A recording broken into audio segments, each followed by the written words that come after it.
ज्ञानतिमिरान्धस्य ज्ञानाञ्जनशलाकया चक्षुरुन्मिलितं येन तस्मै श्रीगुरुवे नमः। श्रीचैतन्यमनोभीष्टं स्थापितं येन भूतले स्वयं रूपः कदा मह्यं ददाति स्वपदान्तिकम्।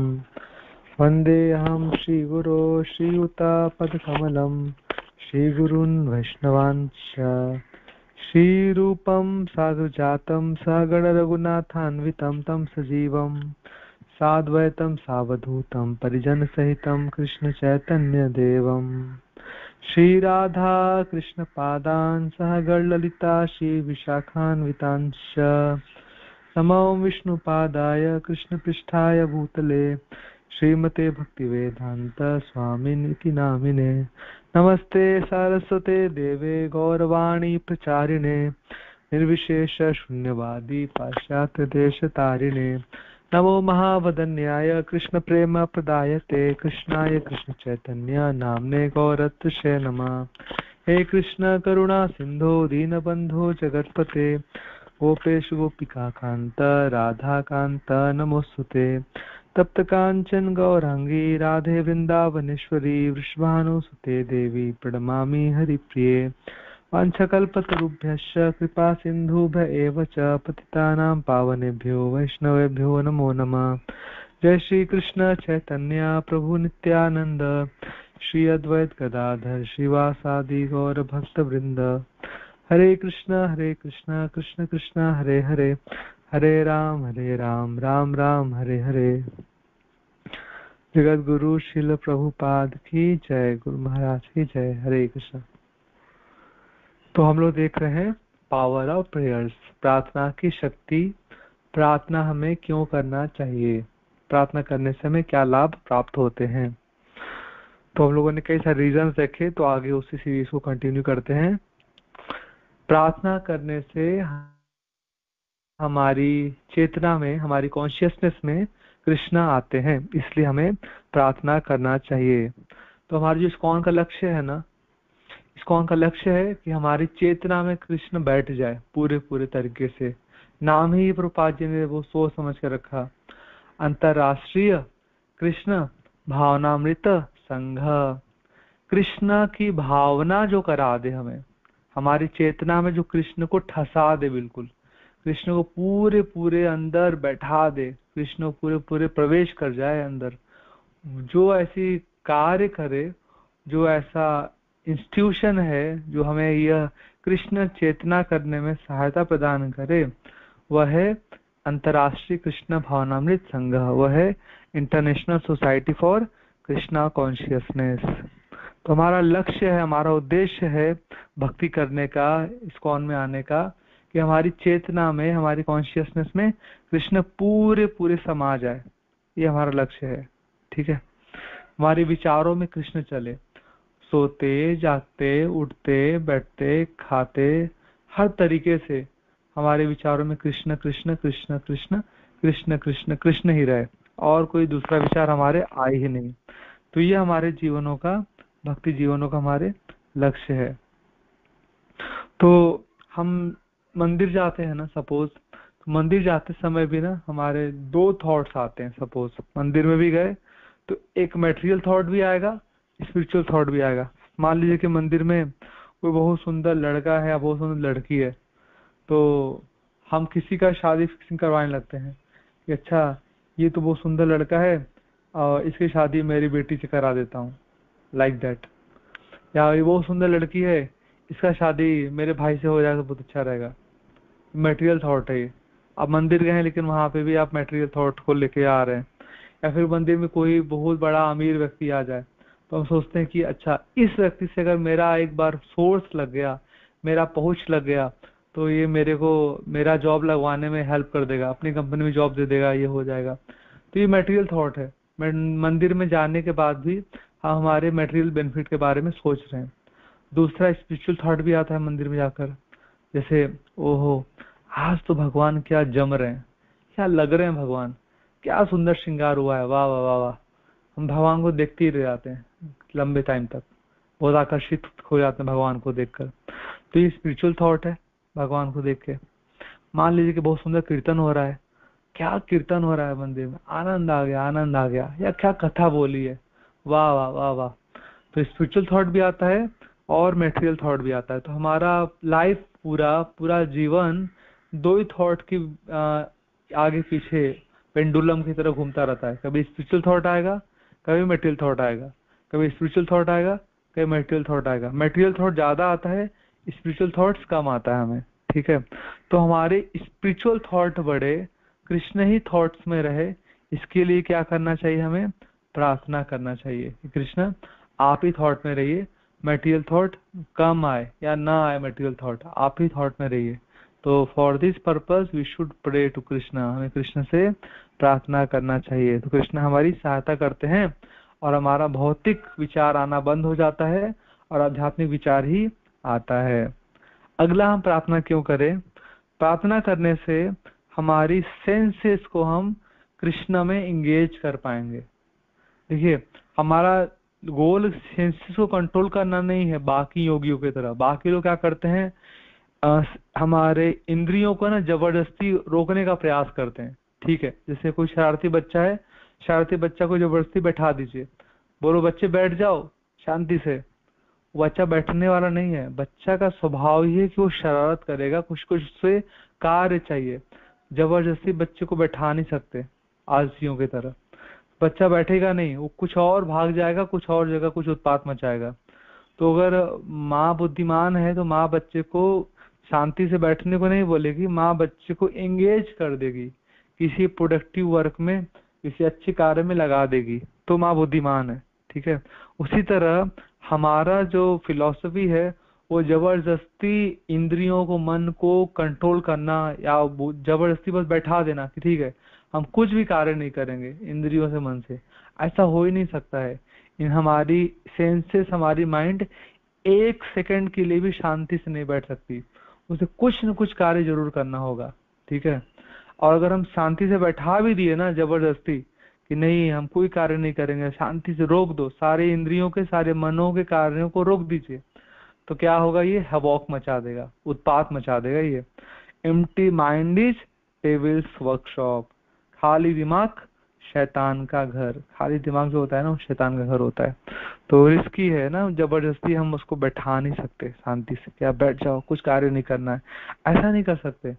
हमें पॉजिटिव एंगेजमेंट देना पड़ेगा, हमारे हर एक सेंसेस को, हर एक माइंड को एंगेज करना पड़ेगा प्रॉपरली, वो हमें आना चाहिए। तो कृष्ण से जब प्रार्थना करते हैं ना, कृष्ण हमारे लिए सारी ऐसी अरेंजमेंट करते हैं कि धीरे धीरे कर करके हमारी सारी सेंसेस कृष्ण में लग जाती है ना। एक सेंसेस शुरुआत होता है, धीरे धीरे धीरे धीरे कृष्ण अपना एक्सपेंशन कर लेते हैं, अपना विस्तार कर लेते हैं, है ना। जैसे श्रील प्रभुपाद, अभी अभी तो मायापुर मंदिर में बहुत सारे बड़े बड़े बिल्डिंग्स है, वहां पे रहने का कोई कमी नहीं है, बहुत सारे बिल्डिंग्स है।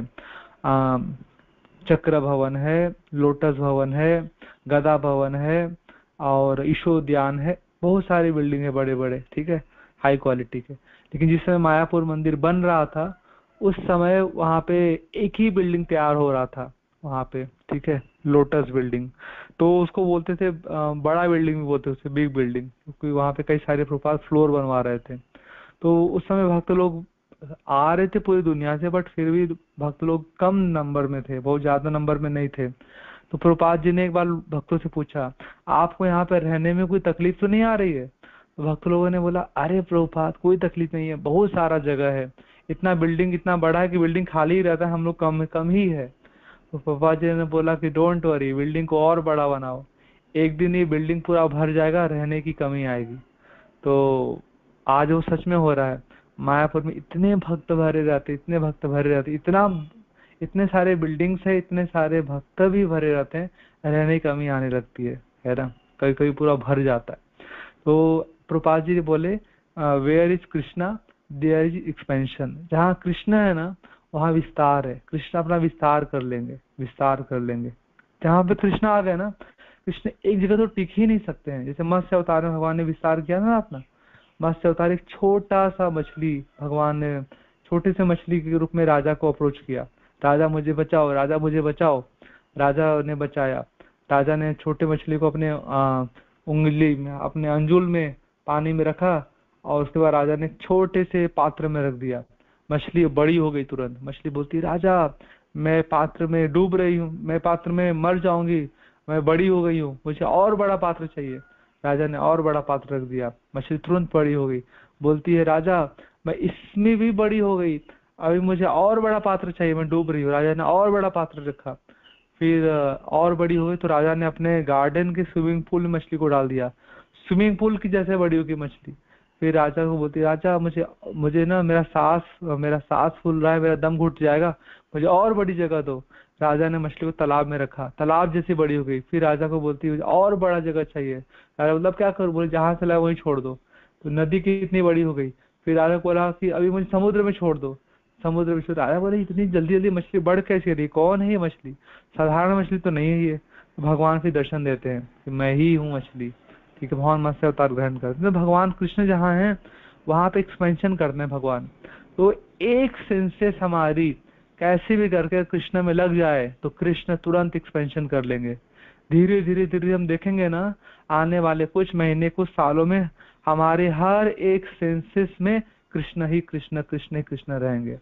हम आंख से, सपोज हम पहली बार, हम कभी आज तक जीवन में मंदिर नहीं गए हैं, भगवान को जानते भी नहीं है, एक बार हम वृंदावन चले जाए, इसको हम वृंदावन में हम गौर निताई कृष्ण बलराम राधा श्याम सुंदर के दर्शन करें और बिल्कुल उनके दीवाने बन जाए।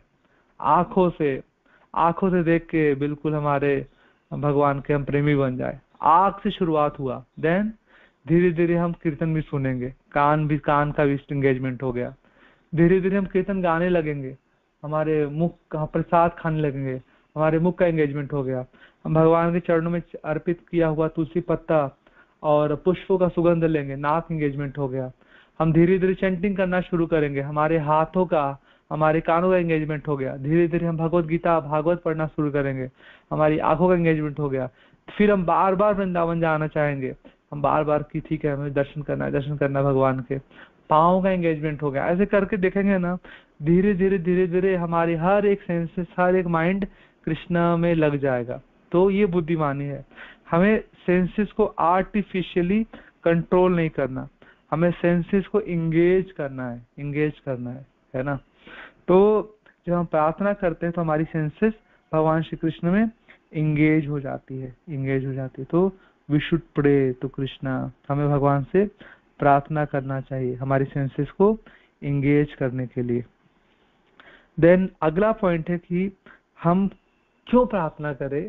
तो प्रार्थना करने से हमारे सारे काम बहुत आसान हो जाते हैं। Our work become very very easy, हमारे कार्य बहुत आसान हो जाते हैं। जैसे ब्रह्मा जी का जब प्राकट्य हुआ, ब्रह्मा जी को ना कुछ समझ में नहीं आ रहा था। ब्रह्मा जी तो भगवान विष्णु के नाभि से बाहर निकल गए, चारों तरफ अंधेरा है, कुछ दिखाई नहीं पड़ रहा है, कौन है, कहाँ से आए हैं, करना क्या है, कुछ पता नहीं है। ब्रह्मा जी को कार्य भी करना था, कि तपस्या करना था, और ब्रह्मा जी को सृष्टि करना था। तो ब्रह्मा जी को शक्ति कहाँ से मिला, कैसे ब्रह्मा जी सृष्टि कर पाए? तो उसके लिए ब्रह्मा जी ने भगवान कृष्ण की प्रार्थना करी, अपनी प्रार्थनाओं से प्रसन्न किया। जब ब्रह्मा जी भगवान कृष्ण की प्रार्थना करते हैं, भगवान कृष्ण प्रार्थना से प्रसन्न होते हैं, फिर ब्रह्मा जी को दर्शन देते हैं और ब्रह्मा जी को पूरा शक्ति प्रदान करते हैं सृष्टि करने के लिए। और ब्रह्मा जी बहुत आसानी से सृष्टि करते हैं, फिर बिना मुश्किल के। तो जब तक ब्रह्मा जी प्रार्थना नहीं किए थे तब तक ब्रह्मा जी मुश्किल में थे, समझ नहीं पा रहे थे क्या कर रहे हैं, कैसे करना है। लेकिन प्रार्थना करने का ब्रह्मा जी का सारा कार्य आसान हो गया। उसी तरह हम लोगों के जीवनों में भी हमें कार्य करना पड़ता है। हमें कभी कभी हम रोक नहीं सकते, कुछ न कुछ कार्य करना पड़ेगा ना। तो अगर हम प्रार्थना करके कार्य करते हैं, कोई भी कार्य, चाहे मटेरियल वर्क ले लीजिए, चाहे स्पिरिचुअल वर्क ले लीजिए, भक्ति कार्य लीजिए, चाहे भौतिक कार्य लीजिए, कोई भी कार्य अगर प्रार्थना के साथ करते हैं बहुत आसानी से कर पाते हैं। और प्रार्थना के बिना कार्य करते हैं ना, वही सिंपल सा कार्य बहुत मुश्किल हो जाता है, हमें बहुत हार्ड वर्क लगा के करना पड़ता है। तो चैतन्य चरितामृत कहती है, आदि लीला 14 चैप्टर 1 वर्स, दुष्करम सुकरम भवेत। अगर हम प्रार्थना करके कोई कार्य कर रहे हैं ना, भगवान की कृपा से, भगवान की शक्ति से बहुत बड़ा बड़ा कठिन कार्य भी बहुत आसान हो जाता है ना। और अगर हम प्रार्थना किए बिना कार्य करते हैं, भगवान को भूल के कोई कार्य करते हैं, विस्मरेत विपरीत स्यात्, जो बहुत ही कठिन कार्य, बहुत ही सरल कार्य है, वो भी बहुत कठिन बन जाता है, जस्ट अपोजिट हो जाता है। बहुत आसान सा भी कार्य है, लेकिन हमको पता लगा कि अरे इसको करने में तो बहुत कठिनाई हो रही है, बहुत मेहनत लग रहा है हमारा, क्योंकि हमने प्रार्थना नहीं किया है, भगवान का स्मरण नहीं किया है, डायरेक्ट अपने बल पे कार्य कर रहे हैं, इसलिए सरल कार्य भी कठिन हो जाता है। तो ये शिक्षा है कि अगर हम प्रार्थना करके कार्य करेंगे तो बहुत ही आसानी से कार्य होगा, सफलता जल्दी से मिलेगा। अर्जुन को देखिए, जब तक प्रार्थना नहीं किया था तब तो बहुत दुखी था, डिप्रेशन में था, क्या करें, कैसे करें, क्या करना है, कुछ समझ नहीं पा रहा था। लेकिन जैसे ही प्रार्थना किया, भगवान ने उसको गाइडेंस देना शुरू किया और गीता बोली, अर्जुन खुश हो गया, सारा कार्य आसान हो गया, जल्दी से लड़ाई किया, जल्दी से जीत गया, आनंदित जीवन हो गया उसका। तो उसी तरह जब तक प्रार्थना नहीं करते, भगवान का स्मरण नहीं करते, कार्य हम बिल्कुल कठिन हो जाता है। प्रार्थना करने से सारा कार्य बहुत आसान हो जाता है। देन वी शुड प्रे, हमें भगवान से प्रार्थना करना चाहिए। लेकिन हम लोग रीजन क्या देते हैं?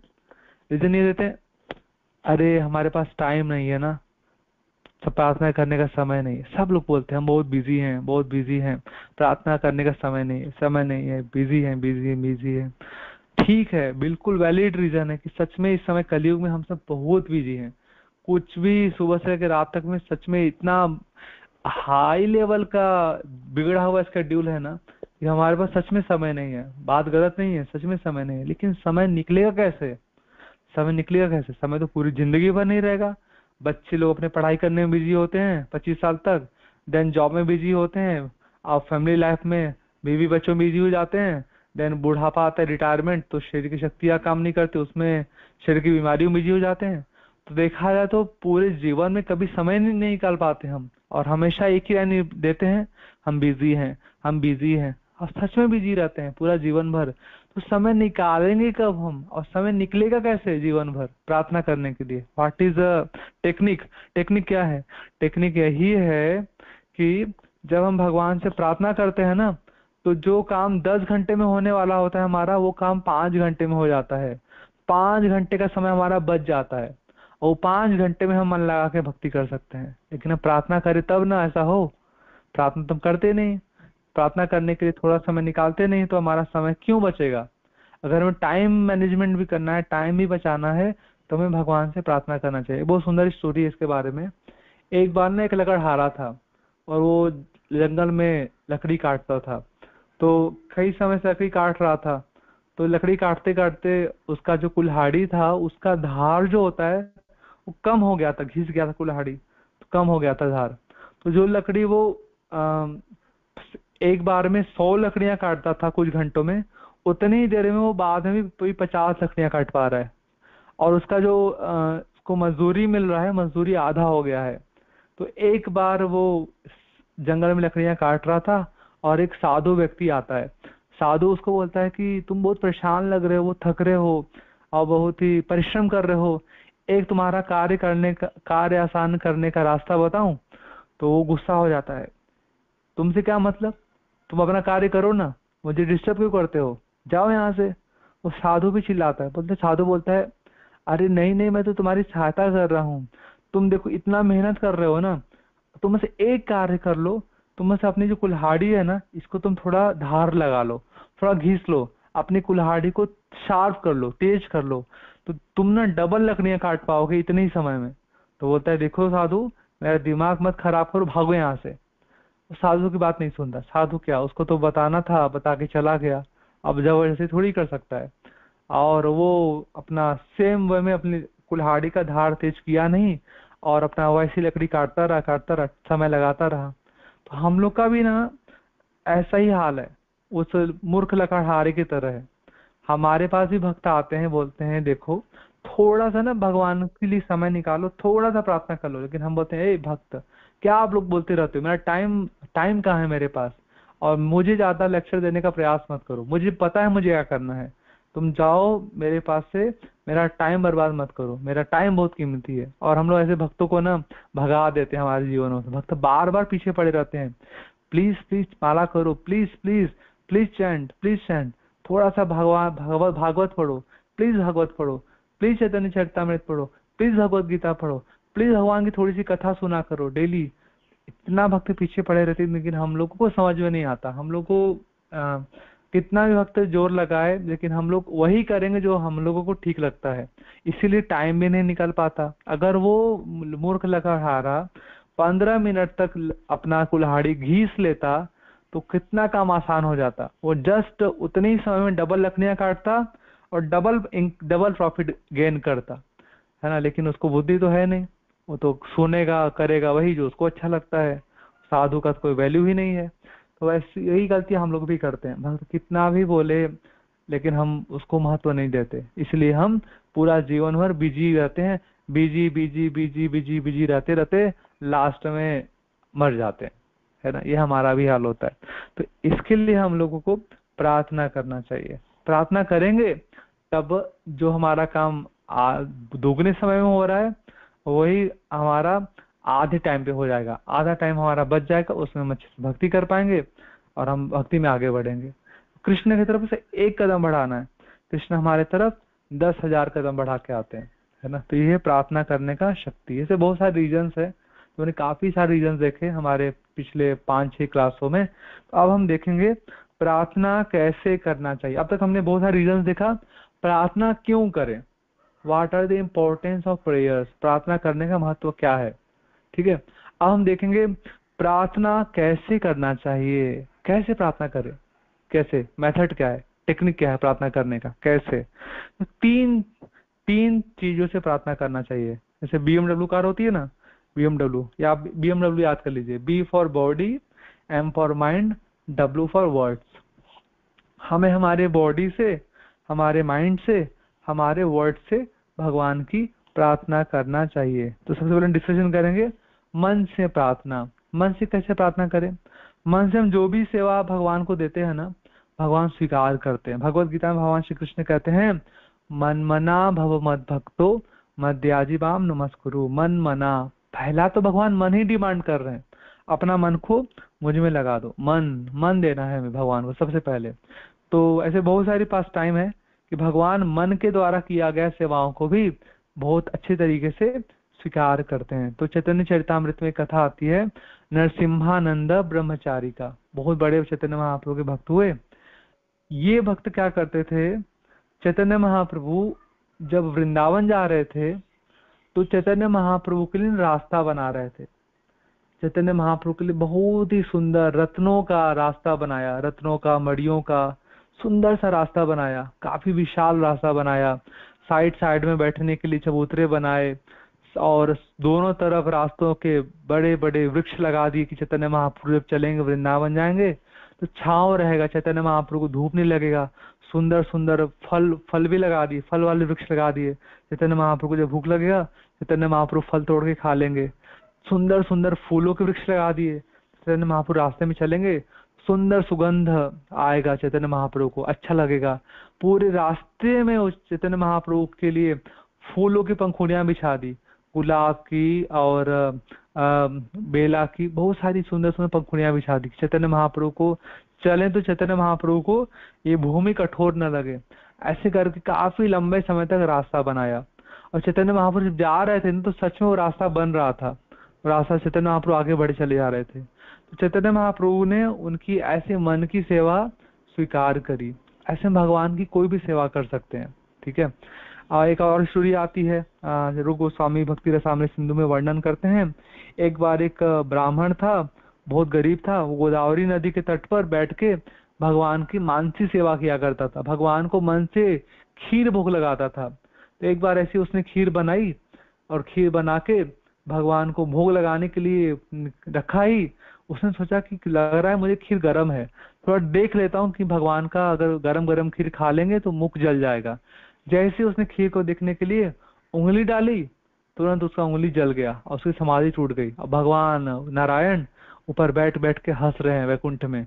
लक्ष्मी देवी बोलती प्रभु क्या हो गया, क्या बात है, क्या हंस रहे हैं, मुझे भी बताइए।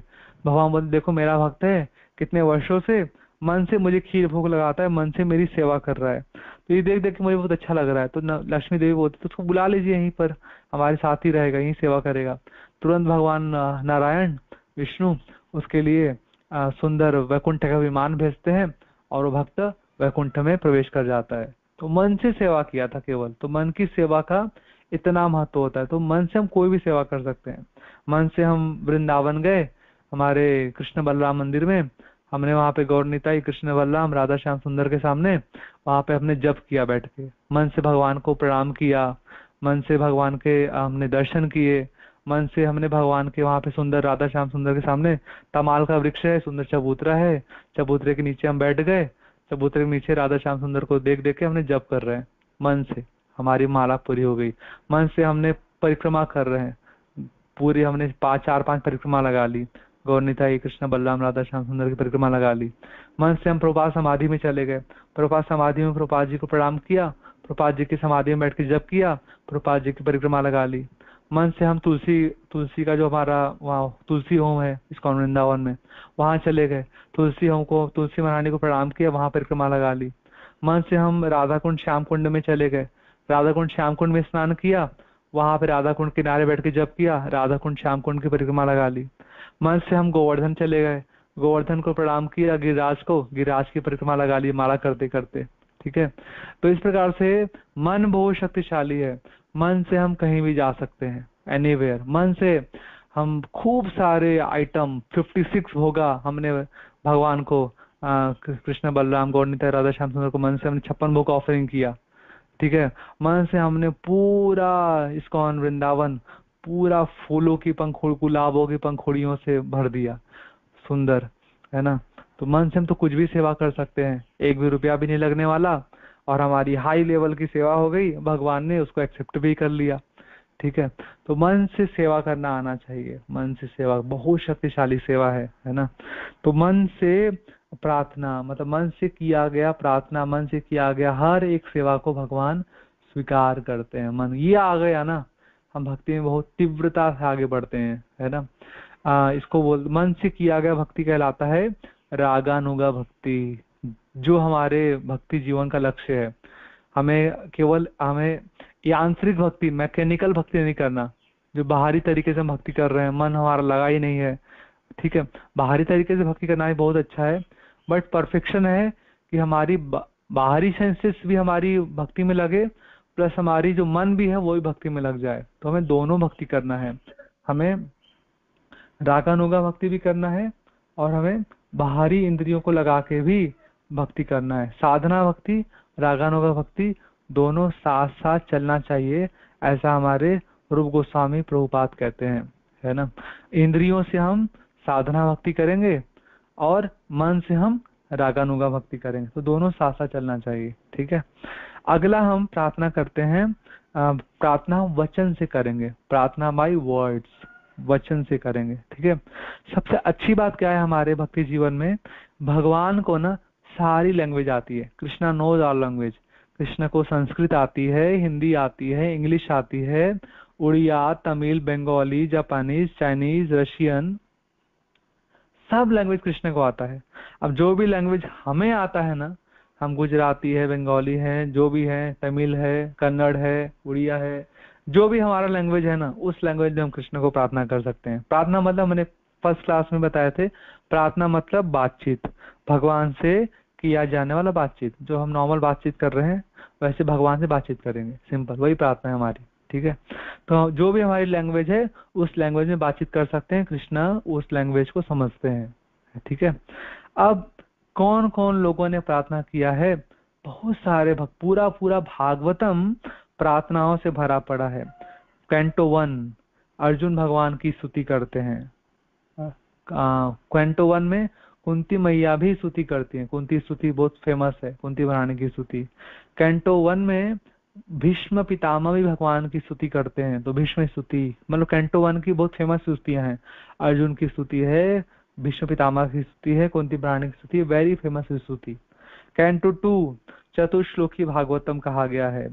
कैंटो 3 जो गर्भस्थ शिशु है, जब गर्भ में बहुत पीड़ा पाता है शिशु, तो गर्भ से बाहर निकलने के लिए भगवान से प्रार्थना करता है, तो गर्भस्थ शिशु की स्तुति है।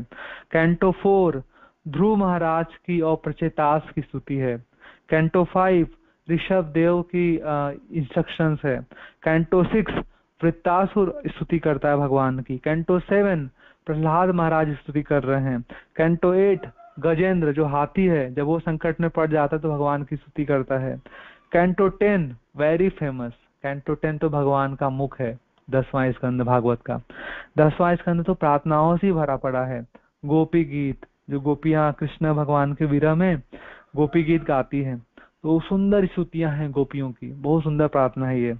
नाग पत्नी, जब भगवान कृष्ण कालिया नाग का दमन करते हैं तो फिर नाग पत्नियां आती हैं, नाग पत्नियां भगवान कृष्ण की स्तुति करती हैं, बहुत सुंदर स्तुति है। ब्रह्मा जी ब्रह्म विमोहन लीला के बाद भगवान कृष्ण की स्तुति करते हैं। नल कुबर मणिग्रीव, जब भगवान कृष्ण उनका उद्धार करते हैं वृंदावन में, तो नल कुबर मणिग्रीव बहुत सुंदर स्तुति करते हैं। इंद्रदुम्न राजा, वो भगवान की स्तुति करते हैं। मतलब पूरा 10वां स्कंद ना स्तुतियों से, इस प्रकार से पूरा पूरा भागवतम जो है ना स्तुतियों से भरा पड़ा है। अब जो भी स्तुति हमको अच्छी लगे इस सारी स्तुतियों में, वो सारी स्तुतियों को हम पढ़ सकते हैं, याद कर सकते हैं।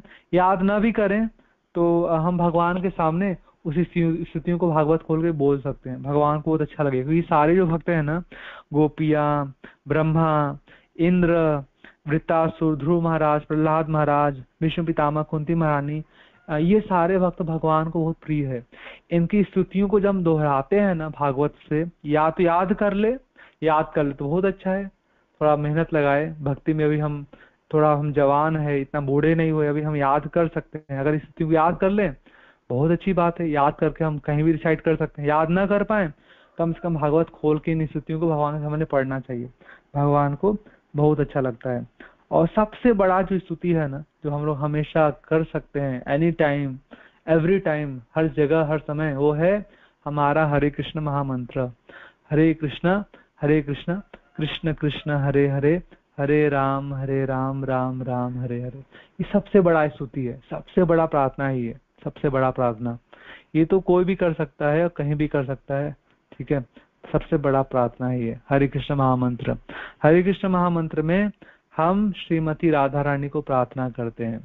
हरे मतलब भगवान श्री कृष्ण की आह्लादिनी शक्ति, भगवान श्री कृष्ण को आनंद देने वाली शक्ति। हरे माता हरा, श्रीमती राधा रानी। कृष्ण मतलब सर्वाकर्षक, वन हु अट्रैक्ट्स ऑल, जो सबको आकर्षित करे, सर्वाकर्षक कृष्ण। राम मतलब रिजर्वायर ऑफ प्लीजर, जो सबको आनंद प्रदान करे। तो हम श्रीमती राधा रानी से प्रार्थना करते हैं। प्रभुपाद जी कहते हैं, हे माता हरा, हे भगवान श्री कृष्ण की परम आह्लादनी शक्ति, हे श्रीमती राधा रानी, आप कृपा करके मेरे ऊपर प्रसन्न हो जाइए और मुझे अपने भगवान कृष्ण की सेवा में, प्रेम भक्तिमय सेवा में नियोजित कर दीजिए, लगा दीजिए। तो श्रीमती राधा रानी से राधा रानी के जो कृष्ण हैं, उन राधा रानी के कृष्ण की सेवा, प्रेम भक्ति में सेवा प्राप्त करने के लिए जो किया गया प्रार्थना है वह है हरे कृष्ण महामंत्र। प्रभुपाद जी कहते हैं, this chanting of Hare Krishna Mahamantra, this sound vibration is not simple mundane sound vibration, ये कोई साधारण भौतिक शब्द ध्वनि नहीं है। This is transcendental sound vibration coming from spiritual world, Golok Vrindavan. यह आध्यात्मिक शब्द ध्वनि है जो गोलोक वृंदावन से इस भौतिक संसार में उतर कर आया हुआ है, हम जीवात्माओं का कल्याण करने के लिए। तो इसलिए हम सब जीवात्माओं का परम कर्तव्य है, सवय पुंसाम परो धर्मो यतो भक्ति अधोक्षजे अहेतु की अप्रतिहता या आत्मा सुप्रसिद्धति। अगर हम खुश होना चाहते हैं, if you want to be happy, अगर हम संतुष्ट होना चाहते हैं, want to be satisfy, then हम सबको इस हरे कृष्ण महामंत्र के जप का आश्रय ग्रहण करना चाहिए। हमें इस महामंत्र के कीर्तन का आश्रय ग्रहण करना चाहिए, भक्तों के साथ मिलके संकीर्तन करना चाहिए। चैतन्य महाप्रभु के गुरु महाराज ने बोला, नाचो गाओ भक्त संगे करो संकीर्तन। भक्तों के साथ में नाचो गाओ, कृष्ण भगवान के नामों का कीर्तन करो। तो इस हरे कृष्ण महामंत्र इज वेरी पावरफुल, बहुत शक्तिशाली है। और ये श्रीमती राधा रानी को डायरेक्ट अप्रोच है, राधा रानी को डायरेक्ट प्रार्थना है। मतलब हम सबसे बड़ा सोर्स लगा सकते हैं, सबसे बड़ा सोर्स हमारे हाथ में है। लोग बड़ा सोर्स चाहते हैं ना संसार में, बड़े आदमी से सोर्स लग जाए, बड़े आदमी से सोर्स लग जाए। अभी राधा रानी से बड़ा कौन है? राधा रानी सबसे बड़ी है ना। प्रभुपाद जी राधा अष्टमी में प्रभुपाद जी लेक्चर देते हैं, कृष्ण ये हैं, कृष्ण वो हैं, कृष्ण इतने बड़े हैं, कृष्ण के आगे सब नतमस्तक होते हैं, बड़े बड़े देवी देवता ब्रह्मा शिव ये वो कृष्ण का खूब गुणगान किया। लास्ट में क्या बोले, ये जो कृष्ण है ना, ये श्रीमती राधा रानी के चरणों में गिर जाते हैं और राधा रानी को बोलते हैं, ओ श्रीमती राधा रानी आप मेरे ऊपर प्रसन्न हो जाइए, आपके चरणों को मेरे सिर पर रख दीजिए। तो ये श्रीमती राधा रानी की महानता है। राधा रानी सो ग्रेट, कृष्ण भी राधा रानी के चरणों के धूल चाहते हैं, कृष्ण भी राधा रानी के चरणों को अपने शीश पर धारण करना चाहते। तो राधा रानी सो ग्रेट। तो हम लोगों का देखिए सोर्स कितना बड़ा हम लगा रहे हैं कि हम डायरेक्ट श्रीमती राधा रानी से सोर्स लगा रहे हैं, है ना। We are making our source to Shrimati Radha Rani, Radha Rani से सोर्स लगाने का हम प्रयास करते हैं, ठीक है। तो चैंटिंग हरे कृष्ण महामंत्र is direct source from Shrimati Radha Rani for getting service of Lord Krishna. Krishna भगवान की सेवा कर पाए इसके लिए हम राधा रानी से सोर्स लगाते हैं। Thank you very much. Hare Krishna. Jagat Guru शिल प्रभुपाद की जय, गुरु महाराज की जय।